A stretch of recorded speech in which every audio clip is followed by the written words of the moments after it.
Alright, this tutorial is going to show you how to access the actual spreadsheets that are behind all of these embedded forms on this portal. So the way to go is to click on the regional spreadsheet filterable view, and from that view, like I was showing you in the previous tutorial, there is a button up here that says go to spreadsheet view.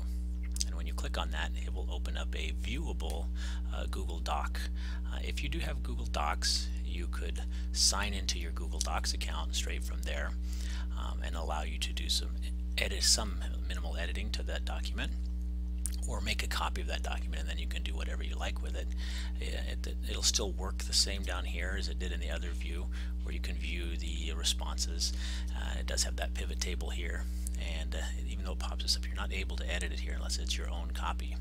So like I said, you can sign in, and if you have a Gmail account, then it will just take you right to that account.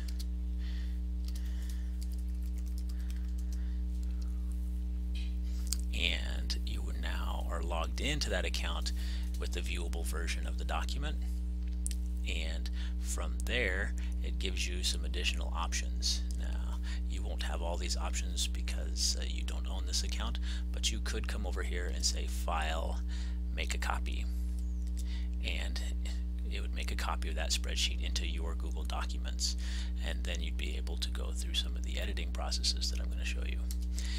If you are in a place where you don't have reliable internet, or more remote, or you just really like using Excel, that is also an option. You can come down here and click on Download As and choose Excel.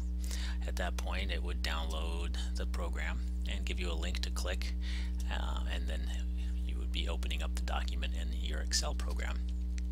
And at that point, you do not have live data. So if you make a copy of the document or you use an Excel version, just note that that's static data. Now any changes that are made will not show up in your data set, but it does give you access to that data. It shows you the question analysis, it shows you the responses. The blocked out codes are simply because that field's not long enough, so if you expand that field to be long enough, then it will show the whole thing like that. Okay, and same thing with the pivot table. It will show the pivot table, and so you could go in and mess with it in your Excel version. So that's how you would go about accessing the actual spreadsheet for taking a look at that data outside of the data portal.